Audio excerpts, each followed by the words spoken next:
Good evening. I thought I would just share a little bit more from my time in OHI and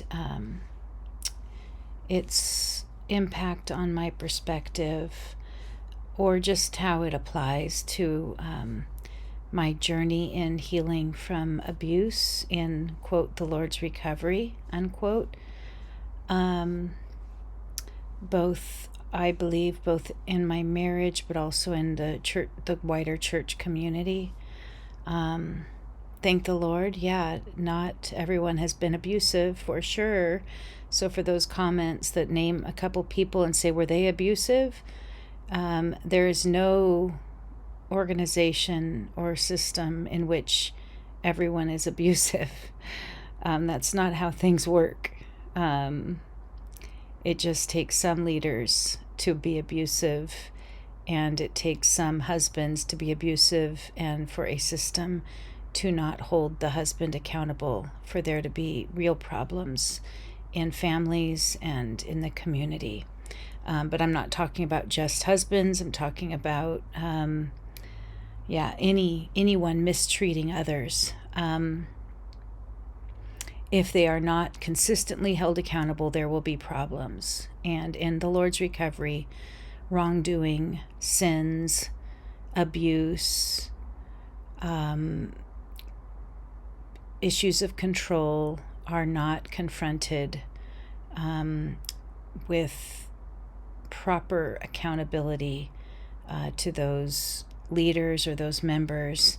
And the issue is, for some of us, that you can't go on because there's only so much abuse you can tolerate, either seeing or experiencing. And I think many of us hit our max. We got maxed out. We hit our limit. So I want to just share about one really precious conversation I had with someone who's been in OHI or been a volunteer at OHI for many, many years, because he was the buddy for my friend Estella, who went to OHI in 2012. And he was there this time and saw her and remembered her and greeted her by name. And anyway, a very precious brother in the Lord. And so I just had a little conversation with him.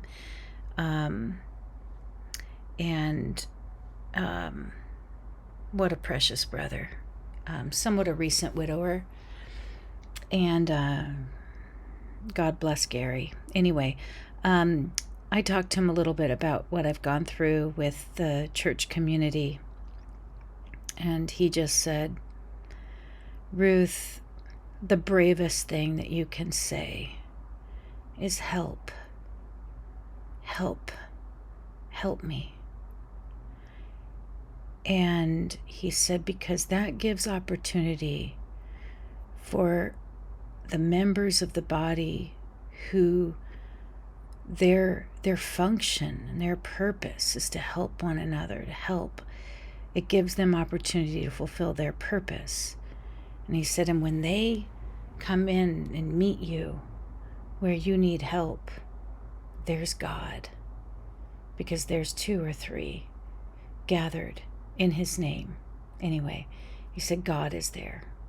And I just loved that. And I thought, that can sum up all of my videos. People think that I'm, bitter. People, whatever. I don't even want to say what people think, because I've learned judgment is just someone's mind's story. That's their story in their mind. It's not real. It's not their place, but it doesn't matter because it's not real. It's your judgment is your judgment. It's your story in your head.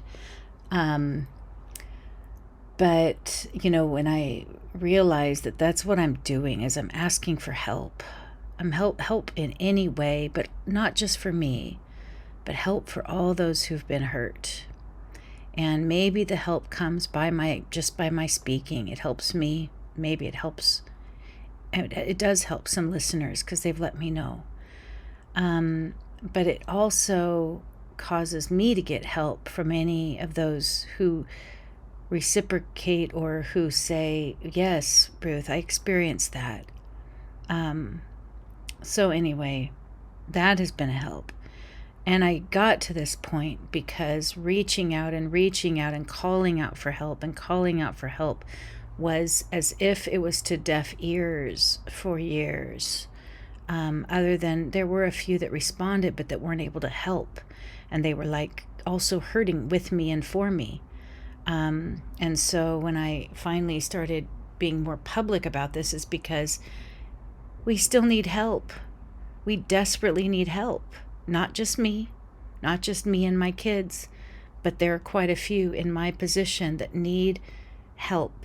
And so maybe as a community, we are helping each other quite a bit. I've definitely received so much help from so many that I've gotten back in touch with, or that I'm getting in touch with for the first time, or meeting for the first time, and now we're companions in this. I want to tell a little story. 2 Augusts ago, I don't know if I told this in another video, but forgive me if it's a repeat, but it goes along with what Gary told me, that the bravest thing you can say is help.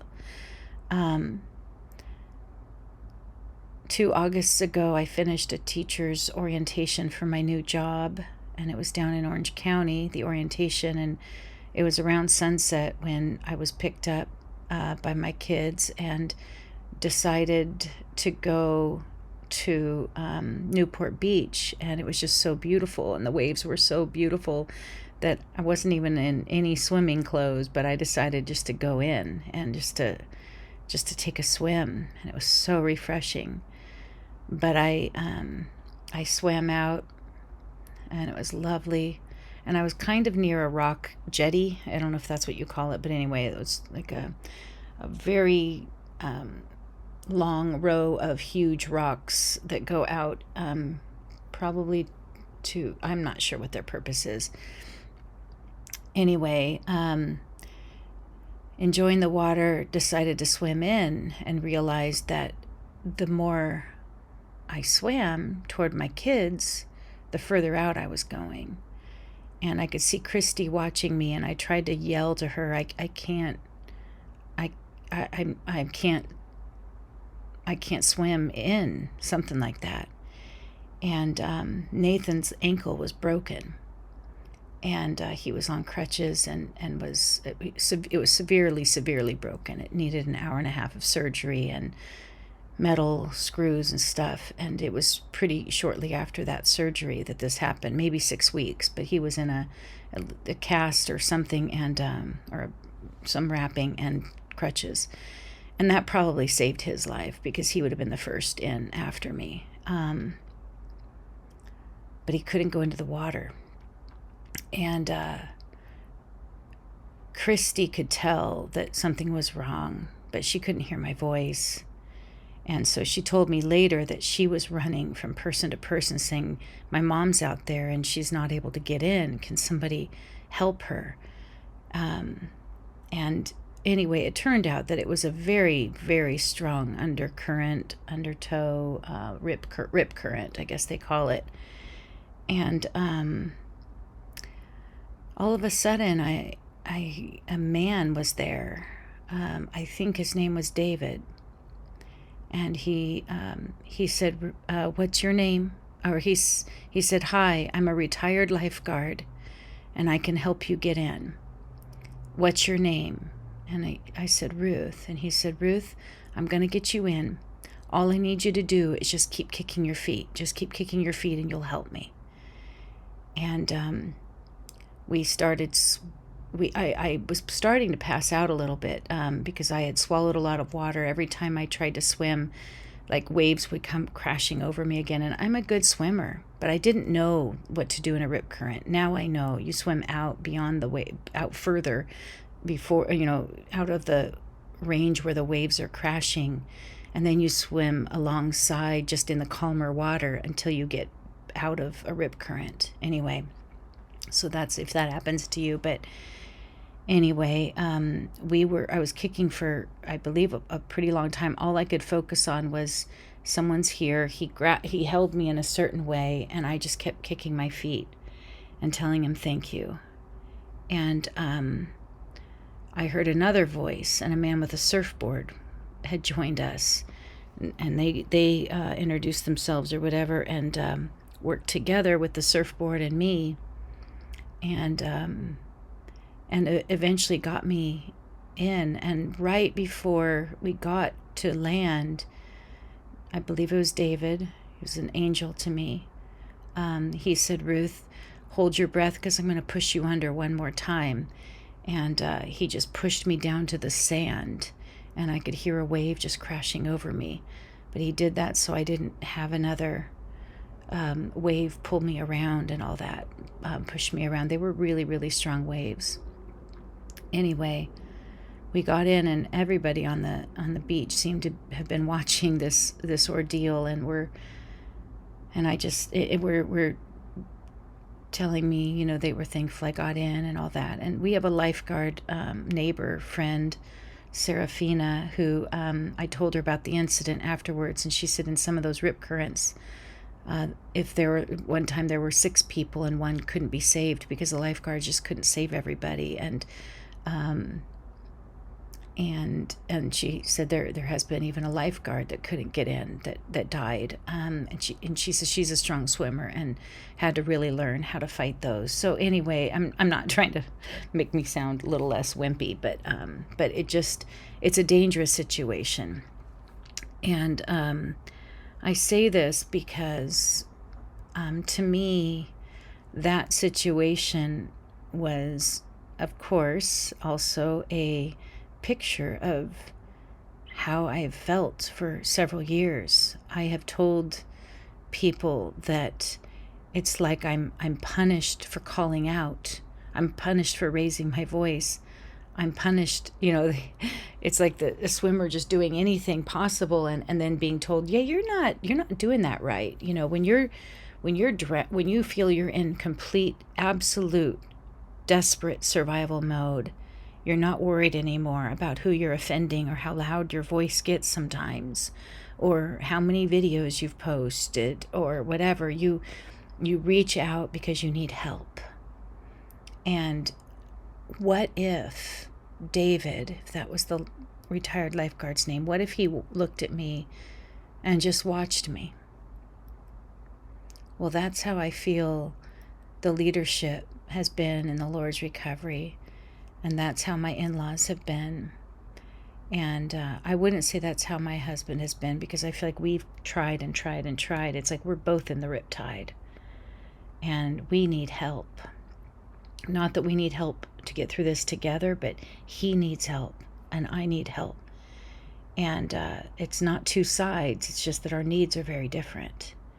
But how cruel it would be for anybody to just go, well, this is interesting, or boy, she's not doing that right, or boy, her voice, she sounds provocative. One of the things I was told by the attorney elder in LA, your tone is provocative. It's like, oh, forgive me for a provocative tone. I have no intention to be provocative. I am desperate. We're dealing with 7 hospitalizations between my 2 kids, not including Nathan's surgery and a post-surgery hospitalization because one of his organs reacted to the painkillers during his surgery. So that's 8 times in the hospital, 7, 8, 9 times in the hospital for serious reasons between my 2 kids. Anyway, so that's just a little thing. The bravest thing you can say is help me. I need help.